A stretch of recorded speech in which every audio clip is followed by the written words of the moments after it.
Ganga action plan, ফ্ল্যাড control, DBC তিনটেই কেন্দ্রীয় সরকারের আমলে, মানে অন্তরে মানে ওদের অধীনে। কিন্তু আজ পর্যন্ত কোনো কাজ তারা না করার ফলে লক্ষ লক্ষ মানুষের ঘর ডুবে যাচ্ছে, কৃষিক্ষেত্র ডুবে যাচ্ছে, শস্য ক্ষেত্রে ডুবে যাচ্ছে। ইলেকশনে যে টাকাটা আমরা খরচ করি, আমি সব রাজনৈতিক দলকে বলবো, বড় বড় বিল্ডিং বানিয়ে, নিজেদের মূর্তি বানিয়ে যে টাকাটা আপনারা খরচ করেন, দয়া করে কেন্দ্রীয় সরকার তার 1/4 যদি আমরা পাই, আমরা Ganga action plan, flood control সিচুয়েশনটা আরো ভালো করে করতে পারি। দরকার হলে পুজোর ছুটি আসছে, স্কুলগুলো ছুটি হয়ে যাবে, এবং এই সব জায়গাগুলোতে যাতে আমরা কাজে লাগাতে পারি, মানুষকে আগে প্রাণ দিয়ে সেটা আমাদের দেখতে হবে। জলের যাতে খামতি না হয়, মানে খাবার জলে, পিএইচইকে বলে দেওয়া হয়েছে, পিডব্লিউডিকে বলা হয়েছে যে রাস্তাগুলো ভেঙেছে টোটাল সার্ভে করতে।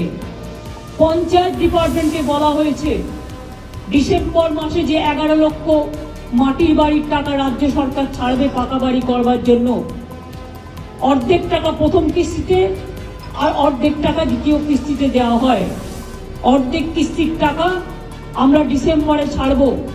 জল কমে গেলেই পঞ্চায়েত ডিপার্টমেন্ট সার্ভে করে নেবে এই 11 লক্ষ মানুষের বাড়ি। তাছাড়াও মাইনরিটি ডিপার্টমেন্ট থেকে 65,000 বাড়ি তৈরি করে দেওয়া হচ্ছে ডেস্টিটিউটদের জন্য। সেই সংখ্যাটা যদি ওই লিস্টে থাকে, তাহলে অটোমেটিক্যালি সেই সংখ্যাটা এই লিস্টে যুক্ত হবে। অর্থাৎ যাদের বাড়ি, মাটির বাড়ি ভেঙে গেছে, ধসে গেছে, অথচ লিস্টে নেই, তাদেরও আমার মনে হয় যে বাড়িগুলো আছে সার্ভে করে দেখুন, কারণ তাদের আমাদের প্রায়োরিটি দিতে হবে। আর আপনাদের প্রেসকে আমি বলবো অনেক ধন্যবাদ সহযোগিতা করবার জন্য। আপনাদেরও দায়বদ্ধতা আছে, দায়িত্ব আছে। এখন কেউ যাতে কোনো চক্রান্ত আর কুৎসা রটাতে না পারে লক্ষ্য রাখবেন। 5টা কাজ করতে গেলে একটা কাজে ভুল ভ্রান্তি কারো হতে পারে, সেটা নিয়ে ন্যারেটিভ না বানিয়ে আসুন আমরা বন্যা সংশ্লিষ্ট মানুষের পাশে দাঁড়াই। শুধু কুৎসা রটালে টিআরপি বাড়ে না, মানুষের পাশে থাকলে টিআরপি বাড়ে। টিআরপির দিকে তাকিয়ে বলতে নেই। আর যদি আপনার বাড়িতে কেউ অসুস্থ হয়, আপনার প্রথম কাজ কি? টাকা সঞ্চয় করা, না টাকাটা দিয়ে তার ট্রিটমেন্টটা করা? আমাদের স্বাস্থ্যসাথী কার্ড আছে, আমি হাসপাতালগুলোতে সাপে কাটার ওষুধ বেশি করে রাখতে বলেছি, এমনকি সুস্বাস্থ্য কেন্দ্রগুলোতে ইমিডিয়েট পাঠাতে বলেছি, ওটা হাতের সামনে পায়। ডিবিসি নিয়ে আমরা বলেছিলাম আমরা আমাদের শেয়ার উইথড্র করছি, আমি প্রধানমন্ত্রীকে চিঠি লিখেছি। 2 হচ্ছে আমাদের 2জন মেম্বার ছিল, কিন্তু তাদের কোনো কিছু জানানো হতো না। পাওয়ার ডিপার্টমেন্টের সেক্রেটারি শান্তনু বোস ছিলেন, তিনি রিজাইন করে দিয়েছেন as a director from DBC.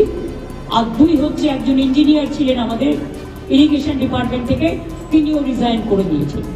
কারণ এটা বারবার বলে যখন কাজ হয় না, তখন কাজের মধ্যে দিয়ে কাজ খুঁজে বাংলাকে বাঁচাতে হয়।